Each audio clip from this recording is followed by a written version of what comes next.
Okay, what's up, guys? I'm Brandon Schroeder, and today we're going to be hearing my Backrooms movie review.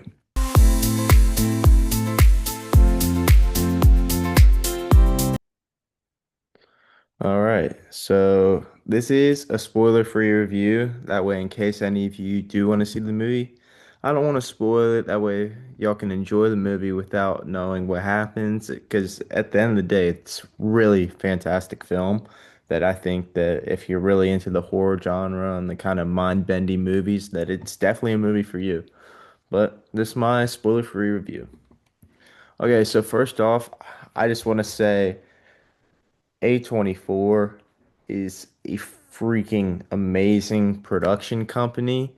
I'm excited to see more of the movies that they continue to produce because every movie I've seen so far in theaters this year, all three have been A24 films, and I think the next couple probably going to be A24 films as well. But yeah, it's an amazing production company, so hats off to them. They've really been cooking recently, and I can't wait to see what the future holds for them. But this is an A24 review. I just wanted to give them their flowers. This is a Backrooms review. And to start it off, these were the two main characters. Clark, who you see here on the left, and Dr. Mary Klein, who you see here on the right. Character-wise, these two were actually really cool and really interesting in the standpoint of, some of the backstory that they had for both of them was like complex in ways where you're like, huh, like this is how they ended up in this point that they are at currently. And so to see like what made them where they were at that point in time when the movie started to what happens and what you see them as at the end of the movie because of all the shenanigans and things that happen in the movie is really quite interesting. I found both actors' portrayals to be very good. I haven't seen much of both these actors, but I did enjoy this movie, and I thought they both did a really fun and good job of, portraying the kind of mystery that was whatever these backrooms were. Um, so these are kind of this was a very small cast in the standpoint of if I believe there was only about six characters that were actually on screen with a talking role. But yeah, these two knocked it out of the park for what they were doing.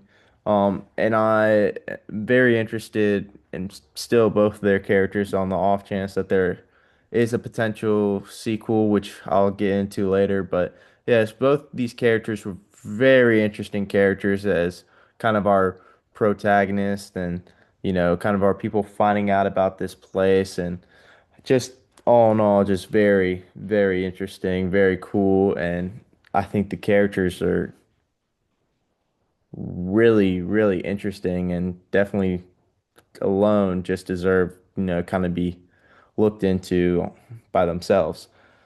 But yeah, I'm gonna just go ahead and shout out the director of this movie, Kane Parsons. So I didn't really know going into the movie that it was a web series it was based off a web series he had had on YouTube that a lot of people like has tons of millions of views. But yeah, I think the craziest thing about it all was this movie this past weekend was opening weekend, if I'm not mistaken, and they grossed $118 million according to Box Office Mojo. And I thought that was just really quite insane, especially for a 20-year-old to be making a movie that just hit number one in the box office. But that's what's been happening in movies this year. There's been young directors, young creators making a lot of money, so I'm very excited for the future of the film industry. But yeah, Kane Parsons knocked it out of the park with his, I believe, first feature film. Um, he created a story that was very intriguing. A lot of horror movies nowadays, it kind of feels like they're trying to rehash like leftovers and, trying to put a new spin on a horror movie that's already been made. But this felt new, it felt fresh, it felt exciting. And I've even seen jokes about how, the top two horror movies as of the making of this video in theaters right now is a Session and Backrooms, and people were joking about how it's been directed to Gen Z, and how the two movies are basically our top two fears growing up, which was basements and girls liking us. So I thought that was a pretty funny. But yeah, I think he did great. I will say the only knock, I believe he wrote this as well, is as much as I enjoyed the story that they were trying to tell, I just felt that there was little details missing, little ideas that I felt like if they had kind of nurtured it a bit more, that I would have found this movie even better than I already did. So it'll be interesting to see as he grows. As he grows professionally as not just a director but as a writer. It'll be interesting to see if he can, you know, if we. It'll be interesting to see what these his movies will become as he grows as a writer as well as a director. So very exciting for him. Very exciting for the rest of the film industry. But yeah, hats off, knocked it out of the park on his first feature film.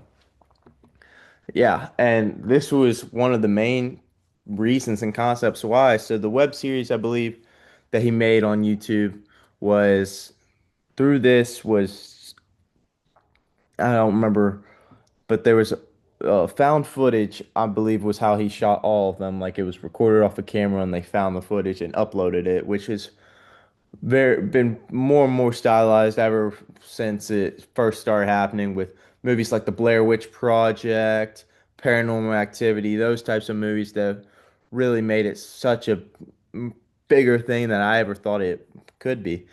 But yeah, the found footage scenes in this movie had me on the edge of my seat in the theater. Like I wasn't even eating my popcorn. I had my shirt in my mouth and I was just like, "Oh my God, what is going to happen?" But yeah, there's the graininess of the way that he used the camera with the graininess to make it it made it so much more unsettling, and it was the little details like that that really, it got you on your edge of your seat, got your heart pumping a little bit, and I thought it was really well done. And honestly, you could have had the whole movie like this, and I would have said it was probably going to be just as good. But I do like that we got a little bit of the found footage, like graininess type of style that I went back and watched a couple of episodes of the web series last night basically this was how they made all of the first or this how he made the web series. But yeah, I found it to be quite interesting, quite cool. And like I said, if that had been the whole movie, I would have probably enjoyed it almost just as much.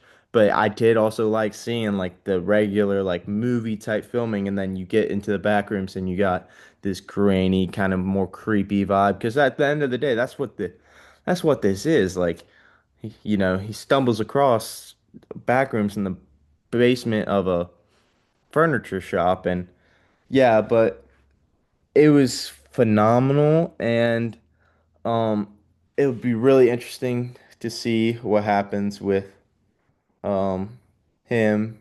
And speaking of the grainy style, apparently it's already been greenlit for a second movie. And Kane Parsons is currently looking for a screenwriting collaborator to work with on the sequel. Hey, I believe that this movie fully deserves a sequel.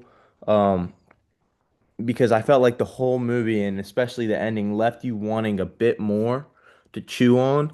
I felt like they left it up to where if it did end, it could end perfectly as it did as a standalone movie, but it also ended in a way to where, hey, there's a little room for us to operate with a sequel. And I think that if that's what they want to do, they want to make a sequel, I'm down for it.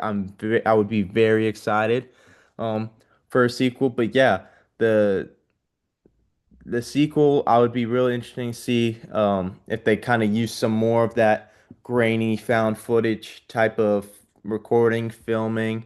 Um, and it'd be interesting. I really enjoyed kind of the villainous monster creature, whatever, uh, that they had in the movie, with it being a horror film and all. See how they kind of play off of that and some of the stuff that happened in the movie, see how they kind of play off of that. But yeah, it'll be very interesting to see our characters potentially again in a second movie. Um, and yeah, if there is a second one, I will definitely be in theaters to go see it because I really did enjoy the first one. And Yeah, Kane Parsons, man. Shout out to him if he's getting a second movie to make. And shout out to the all the actors and production team that were a part of this to make this movie such a fun theater watch. My overall rating of it, 3.5 out of 5 stars. Um, I can't lie, it was almost 4 stars. It was almost 4 stars. I feel like if some of those little details have been put in that I kind of was maybe looking for, which I do think again might have been them trying to set up a sequel. It would have definitely been a 4 star movie. But hey, 3.5 stars, it's really hard to get, a 4.5, 5 star. So it was real on the edge of getting a 4 star, but it was a very enjoyable film. I would say definitely go and check it out if you're a horror fan. You will not be disappointed. Um, but yeah, that's my overall rating, and keep in mind that's my rating, that's my opinion. Y'all are more than free to comment about it down below. If you've seen this movie and you disagree with me, that is totally okay. If you enjoyed it more than me, if you enjoyed it less than me, um, because we're all gonna have different opinions on different movies, and that's what makes many movies so fun and entertaining to watch and getting to hear about and talk about. So yeah, that's my overall rating on this movie. Backrooms, great movie. Go watch it if you can. But yeah, hope y'all enjoyed my first movie review and also my first video ever. So um hats off to y'all. Thank you. Like, subscribe, comment, all down below. I will see y'all in the next video. So thanks.